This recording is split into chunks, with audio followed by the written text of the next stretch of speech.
ರಾಜ್ಯದಲ್ಲಿ ಬಿಜೆಪಿಯ ಆಡಳಿತ ಅವಧಿಯ ಅಕ್ರಮಗಳ ತನಿಖೆ ಪರ್ವ ಶುರುವಾಗಿದೆ. ಕಲ್ಯಾಣ ಕರ್ನಾಟಕ ಮಾನವ ಸಂಪನ್ಮೂಲ ಕೃಷಿ ಮತ್ತು ಸಾಂಸ್ಕೃತಿಕ ಸಂಘದಲ್ಲಿ ನಡೆದಿದ್ದ ಅಕ್ರಮದ ತನಿಖಾ ವರದಿ ಇದೀಗ ಸರ್ಕಾರದ ಕೈ ಸೇರಿದೆ. ಐಎಎಸ್ ಅಧಿಕಾರಿಗಳಿಗೆ ನಡುಕ ಶುರುವಾಗಿದೆ. ಈ ಕುರಿತಾಗಿ ಒಂದು ವರದಿ ಇಲ್ಲಿದೆ ನೋಡಿ.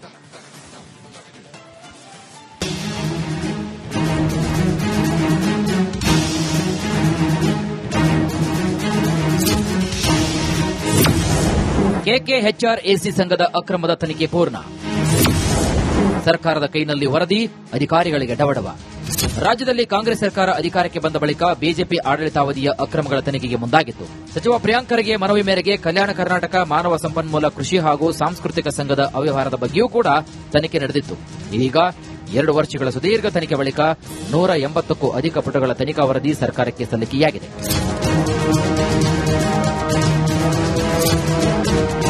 ಬಿಜೆಪಿಯ ಮಾಜಿ ಸಂಸದ ಬಸವರಾಜ ಪಾಟೀಲ್ ಸೇಡಂ ಅಧ್ಯಕ್ಷರಾಗಿದ್ದ ಈ ಸಂಘಕ್ಕೆ 3 ವರ್ಷದಲ್ಲಿ 300 ಕೋಟಿ ರೂಪಾಯಿ ಅನುದಾನ ನೀಡಲಾಗಿತ್ತು. ಆದರೆ ಈ ಸಂಘದಲ್ಲಿ ವ್ಯಾಪಕ ಅಕ್ರಮ ನಡೆದು ಹೋಗಿದೆ. ಹೀಗಾಗಿ ತನಿಖೆ ಮಾಡಬೇಕೆಂದು ಸಿದ್ದರಾಮಯ್ಯ ಅವರಿಗೆ ಪ್ರಿಯಾಂಕ್ ಖರ್ಗೆ ಮನವಿ ಮಾಡಿದ್ದು ತನಿಖೆ ಅಂತಿಮ ಘಟ್ಟವನ್ನು ತಲುಪಿದೆ.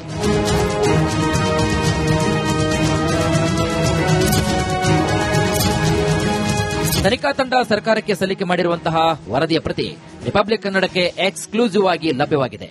ಸರ್ಕಾರ ಕಲ್ಯಾಣ ಕರ್ನಾಟಕದ 7 ಜಿಲ್ಲೆಗಳಿಗೆ ಮಾತ್ರ ಅನುದಾನ ಬಿಡುಗಡೆ ಮಾಡಿತ್ತು. ಆದರೆ ಈ ಸಂಘ ಅಕ್ರಮವಾಗಿ ಕಲಬುರಗಿ, ಸೇಡಂ 4 ತಾಲೂಕುಗಳನ್ನೇ 8ನೇ ಜಿಲ್ಲೆ ಎಂದು ಘೋಷಣೆ ಮಾಡಿದೆ. ಸೇಡಂಗೆ ಹೆಚ್ಚಿನ ಅನುದಾನ ನೀಡಲಾಗಿದೆ. ಸಿಎಂ ಅವ್ರ ಪರ್ಮಿಷನ್ ಕೊಟ್ರೆ ಈಗಲೂ ರೆಡಿ ಇದೆ.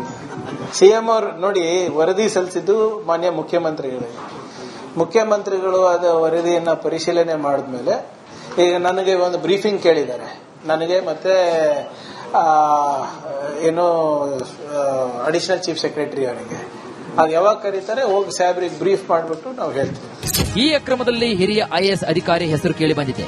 ಈ ಹಿನ್ನೆಲೆಯಲ್ಲಿ ಸಿದ್ದರಾಮಯ್ಯ ಸರ್ಕಾರ ಎಚ್ಚರಿಕೆಯ ಹೆಜ್ಜೆ ಇಟ್ಟಿದೆ. ಸಿಎಂ ಸಿದ್ದರಾಮಯ್ಯ ಕೊಟ್ಟ ಮಾತಿನಂತೆ ಅಕ್ರಮದಲ್ಲಿ ಭಾಗಿಯಾದವರನ್ನ ತಲೆದಂಡ ಮಾಡುತ್ತಾ ಕಾದು ನೋಡಬೇಕಾಗಿದೆ.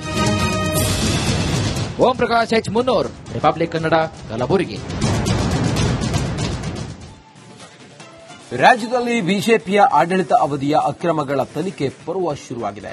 ಕಲ್ಯಾಣ ಕರ್ನಾಟಕ ಮಾನವ ಸಂಪನ್ಮೂಲ ಕೃಷಿ ಮತ್ತು ಸಾಂಸ್ಕೃತಿಕ ಸಂಘದಲ್ಲಿ ನಡೆದಿದ್ದ ಅಕ್ರಮದ ತನಿಖಾ ವರದಿ ಇದೀಗ ಸರ್ಕಾರದ ಕೈ ಸೇರಿದೆ. ಐಎಎಸ್ ಅಧಿಕಾರಿಗಳಿಗೆ ನಡುಕ ಶುರುವಾಗಿದೆ. ಈ ಕುರಿತಾಗಿ ಒಂದು ವರದಿ ಇಲ್ಲಿದೆ ನೋಡಿ.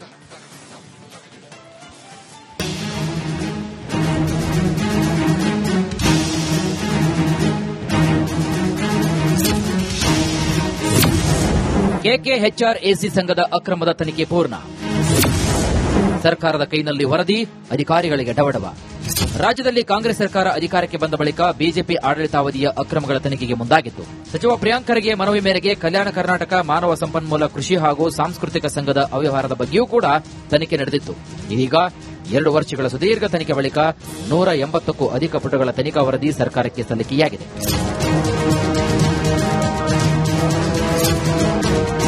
ಬಿಜೆಪಿಯ ಮಾಜಿ ಸಂಸದ ಬಸವರಾಜ ಪಾಟೀಲ್ ಸೇಡಂ ಅಧ್ಯಕ್ಷರಾಗಿದ್ದ ಈ ಸಂಘಕ್ಕೆ 3 ವರ್ಷದಲ್ಲಿ 300 ಕೋಟಿ ರೂಪಾಯಿ ಅನುದಾನ ನೀಡಲಾಗಿತ್ತು. ಆದರೆ ಈ ಸಂಘದಲ್ಲಿ ವ್ಯಾಪಕ ಅಕ್ರಮ ನಡೆದು ಹೋಗಿದೆ. ಹೀಗಾಗಿ ತನಿಖೆ ಮಾಡಬೇಕೆಂದು ಸಿದ್ದರಾಮಯ್ಯ ಅವರಿಗೆ ಪ್ರಿಯಾಂಕ್ ಖರ್ಗೆ ಮನವಿ ಮಾಡಿದ್ದು ತನಿಖೆ ಅಂತಿಮ ಘಟ್ಟವನ್ನು ತಲುಪಿದೆ.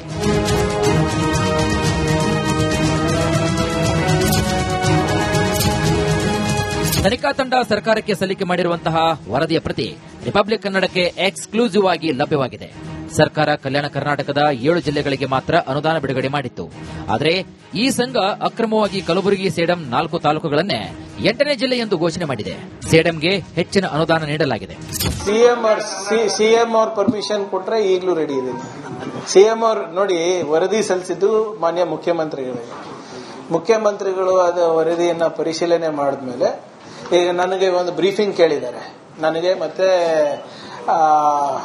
ಏನು ಅಡಿಷನಲ್ ಚೀಫ್ ಸೆಕ್ರೆಟರಿ ಅವರಿಗೆ ಅದು ಯಾವಾಗ ಕರೀತಾರೆ ಹೋಗಿ ಸಾಹೇಬ್ರಿಗೆ ಬ್ರೀಫ್ ಮಾಡಿಬಿಟ್ಟು ನಾವು ಹೇಳ್ತೀವಿ. ಈ ಅಕ್ರಮದಲ್ಲಿ ಹಿರಿಯ ಐಎಎಸ್ ಅಧಿಕಾರಿ ಹೆಸರು ಕೇಳಿ ಬಂದಿದೆ. ಈ ಹಿನ್ನೆಲೆಯಲ್ಲಿ ಸಿದ್ದರಾಮಯ್ಯ ಸರ್ಕಾರ ಎಚ್ಚರಿಕೆಯ ಹೆಜ್ಜೆ ಇಟ್ಟಿದೆ. ಸಿಎಂ ಸಿದ್ದರಾಮಯ್ಯ ಕೊಟ್ಟ ಮಾತಿನಂತೆ ಅಕ್ರಮದಲ್ಲಿ ಭಾಗಿಯಾದವರನ್ನ ತಲೆದಂಡ ಮಾಡುತ್ತಾ ಕಾದು ನೋಡಬೇಕಾಗಿದೆ. ಓಂ ಪ್ರಕಾಶ್ ಎಚ್ ಮುನ್ನೂರ್, ರಿಪಬ್ಲಿಕ್ ಕನ್ನಡ, ಕಲಬುರಗಿ. ರಾಜ್ಯದಲ್ಲಿ ಬಿಜೆಪಿಯ ಆಡಳಿತ ಅವಧಿಯ ಅಕ್ರಮಗಳ ತನಿಖೆ ಪರ್ವ ಶುರುವಾಗಿದೆ. ಕಲ್ಯಾಣ ಕರ್ನಾಟಕ ಮಾನವ ಸಂಪನ್ಮೂಲ ಕೃಷಿ ಮತ್ತು ಸಾಂಸ್ಕೃತಿಕ ಸಂಘದಲ್ಲಿ ನಡೆದಿದ್ದ ಅಕ್ರಮದ ತನಿಖಾ ವರದಿ ಇದೀಗ ಸರ್ಕಾರದ ಕೈ ಸೇರಿದೆ.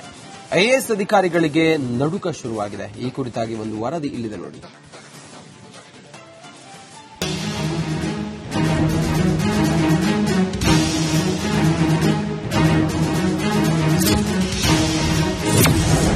ಕೆಕೆಎಚ್ಆರ್ಎಸಿ ಸಂಘದ ಅಕ್ರಮದ ತನಿಖೆ ಪೂರ್ಣ. ಸರ್ಕಾರದ ಕೈನಲ್ಲಿ ವರದಿ, ಅಧಿಕಾರಿಗಳಿಗೆ ಡವಡವ. ರಾಜ್ಯದಲ್ಲಿ ಕಾಂಗ್ರೆಸ್ ಸರ್ಕಾರ ಅಧಿಕಾರಕ್ಕೆ ಬಂದ ಬಳಿಕ ಬಿಜೆಪಿ ಆಡಳಿತಾವಧಿಯ ಅಕ್ರಮಗಳ ತನಿಖೆಗೆ ಮುಂದಾಗಿತ್ತು. ಸಚಿವ ಪ್ರಿಯಾಂಕ್ ಖರ್ಗೆ ಮನವಿ ಮೇರೆಗೆ ಕಲ್ಯಾಣ ಕರ್ನಾಟಕ ಮಾನವ ಸಂಪನ್ಮೂಲ ಕೃಷಿ ಹಾಗೂ ಸಾಂಸ್ಕೃತಿಕ ಸಂಘದ ಅವ್ಯವಹಾರದ ಬಗ್ಗೆಯೂ ಕೂಡ ತನಿಖೆ ನಡೆದಿತ್ತು. ಈಗ 2 ವರ್ಷಗಳ ಸುದೀರ್ಘ ತನಿಖೆ ಬಳಿಕ 180ಕ್ಕೂ ಅಧಿಕ ಪುಟಗಳ ತನಿಖಾ ವರದಿ ಸರ್ಕಾರಕ್ಕೆ ಸಲ್ಲಿಕೆಯಾಗಿದೆ.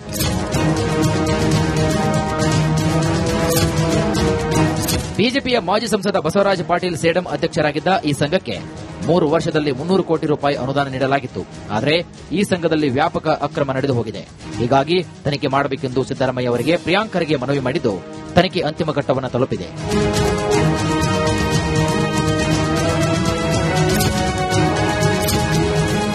ತನಿಖಾ ತಂಡ ಸರ್ಕಾರಕ್ಕೆ ಸಲ್ಲಿಕೆ ಮಾಡಿರುವಂತಹ ವರದಿಯ ಪ್ರತಿ ರಿಪಬ್ಲಿಕ್ ಕನ್ನಡಕ್ಕೆ ಎಕ್ಸ್ಕ್ಲೂಸಿವ್ ಆಗಿ ಲಭ್ಯವಾಗಿದೆ. ಸರ್ಕಾರ ಕಲ್ಯಾಣ ಕರ್ನಾಟಕದ 7 ಜಿಲ್ಲೆಗಳಿಗೆ ಮಾತ್ರ ಅನುದಾನ ಬಿಡುಗಡೆ ಮಾಡಿತ್ತು. ಆದರೆ ಈ ಸಂಘ ಅಕ್ರಮವಾಗಿ ಕಲಬುರಗಿ, ಸೇಡಂ 4 ತಾಲೂಕುಗಳನ್ನೇ 8ನೇ ಜಿಲ್ಲೆ ಎಂದು ಘೋಷಣೆ ಮಾಡಿದೆ. ಸೇಡಂಗೆ ಹೆಚ್ಚಿನ ಅನುದಾನ ನೀಡಲಾಗಿದೆ. ಸಿಎಂ ಅವ್ರ ಪರ್ಮಿಷನ್ ಕೊಟ್ರೆ ಈಗಲೂ ರೆಡಿ ಇದೆ. ಸಿಎಂ ಅವ್ರು ನೋಡಿ ವರದಿ ಸಲ್ಲಿಸಿದ್ದು ಮಾನ್ಯ ಮುಖ್ಯಮಂತ್ರಿಗಳು ಅದು ವರದಿಯನ್ನ ಪರಿಶೀಲನೆ ಮಾಡಿದ್ಮೇಲೆ ಈಗ ನನಗೆ ಒಂದು ಬ್ರೀಫಿಂಗ್ ಕೇಳಿದ್ದಾರೆ. ನನಗೆ ಮತ್ತೆ ಏನು ಅಡಿಷನಲ್ ಚೀಫ್ ಸೆಕ್ರೆಟರಿ ಅವರಿಗೆ ಅದು ಯಾವಾಗ ಕರೀತಾರೆ ಹೋಗಿ ಸಾಹೇಬ್ರಿಗೆ ಬ್ರೀಫ್ ಮಾಡಿಬಿಟ್ಟು ನಾವು ಹೇಳ್ತೀವಿ. ಈ ಅಕ್ರಮದಲ್ಲಿ ಹಿರಿಯ ಐಎಎಸ್ ಅಧಿಕಾರಿ ಹೆಸರು ಕೇಳಿಬಂದಿದೆ. ಈ ಹಿನ್ನೆಲೆಯಲ್ಲಿ ಸಿದ್ದರಾಮಯ್ಯ ಸರ್ಕಾರ ಎಚ್ಚರಿಕೆಯ ಹೆಜ್ಜೆ ಇಟ್ಟಿದೆ. ಸಿಎಂ ಸಿದ್ದರಾಮಯ್ಯ ಕೊಟ್ಟ ಮಾತಿನಂತೆ ಅಕ್ರಮದಲ್ಲಿ ಭಾಗಿಯಾದವರನ್ನ ತಲೆದಂಡ ಮಾಡುತ್ತಾ ಕಾದು ನೋಡಬೇಕಾಗಿದೆ. ಓಂ ಪ್ರಕಾಶ್ ಎಚ್ ಮುನ್ನೂರ್, ರಿಪಬ್ಲಿಕ್ ಕನ್ನಡ, ಕಲಬುರಗಿ. ರಾಜ್ಯದಲ್ಲಿ ಬಿಜೆಪಿಯ ಆಡಳಿತ ಅವಧಿಯ ಅಕ್ರಮಗಳ ತನಿಖೆ ಪರ್ವ ಶುರುವಾಗಿದೆ. ಕಲ್ಯಾಣ ಕರ್ನಾಟಕ ಮಾನವ ಸಂಪನ್ಮೂಲ ಕೃಷಿ ಮತ್ತು ಸಾಂಸ್ಕೃತಿಕ ಸಂಘದಲ್ಲಿ ನಡೆದಿದ್ದ ಅಕ್ರಮದ ತನಿಖಾ ವರದಿ ಇದೀಗ ಸರ್ಕಾರದ ಕೈ ಸೇರಿದೆ. ಐಎಎಸ್ ಅಧಿಕಾರಿಗಳಿಗೆ ನಡುಕ ಶುರುವಾಗಿದೆ. ಈ ಕುರಿತಾಗಿ ಒಂದು ವರದಿ ಇಲ್ಲಿದೆ ನೋಡಿ.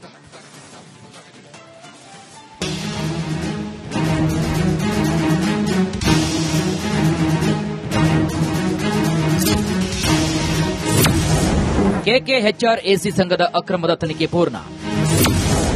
ಸರ್ಕಾರದ ಕೈನಲ್ಲಿ ವರದಿ, ಅಧಿಕಾರಿಗಳಿಗೆ ಡವಡವ. ರಾಜ್ಯದಲ್ಲಿ ಕಾಂಗ್ರೆಸ್ ಸರ್ಕಾರ ಅಧಿಕಾರಕ್ಕೆ ಬಂದ ಬಳಿಕ ಬಿಜೆಪಿ ಆಡಳಿತಾವಧಿಯ ಅಕ್ರಮಗಳ ತನಿಖೆಗೆ ಮುಂದಾಗಿತ್ತು. ಸಚಿವ ಪ್ರಿಯಾಂಕ್ ಖರ್ಗೆ ಮನವಿ ಮೇರೆಗೆ ಕಲ್ಯಾಣ ಕರ್ನಾಟಕ ಮಾನವ ಸಂಪನ್ಮೂಲ ಕೃಷಿ ಹಾಗೂ ಸಾಂಸ್ಕೃತಿಕ ಸಂಘದ ಅವ್ಯವಹಾರದ ಬಗ್ಗೆಯೂ ಕೂಡ ತನಿಖೆ ನಡೆದಿತ್ತು. ಈಗ 2 ವರ್ಷಗಳ ಸುದೀರ್ಘ ತನಿಖೆ ಬಳಿಕ 180ಕ್ಕೂ ಅಧಿಕ ಪುಟಗಳ ತನಿಖಾ ವರದಿ ಸರ್ಕಾರಕ್ಕೆ ಸಲ್ಲಿಕೆಯಾಗಿದೆ.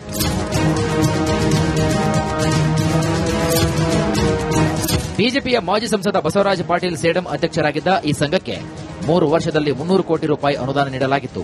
ಆದರೆ ಈ ಸಂಘದಲ್ಲಿ ವ್ಯಾಪಕ ಅಕ್ರಮ ನಡೆದು ಹೋಗಿದೆ. ಹೀಗಾಗಿ ತನಿಖೆ ಮಾಡಬೇಕೆಂದು ಸಿದ್ದರಾಮಯ್ಯ ಅವರಿಗೆ ಪ್ರಿಯಾಂಕ್ ಖರ್ಗೆ ಮನವಿ ಮಾಡಿದ್ದು ತನಿಖೆ ಅಂತಿಮ ಘಟ್ಟವನ್ನು ತಲುಪಿದೆ.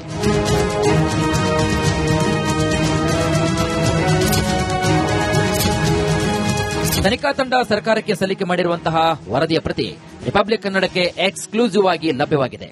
ಸರ್ಕಾರ ಕಲ್ಯಾಣ ಕರ್ನಾಟಕದ 7 ಜಿಲ್ಲೆಗಳಿಗೆ ಮಾತ್ರ ಅನುದಾನ ಬಿಡುಗಡೆ ಮಾಡಿತ್ತು.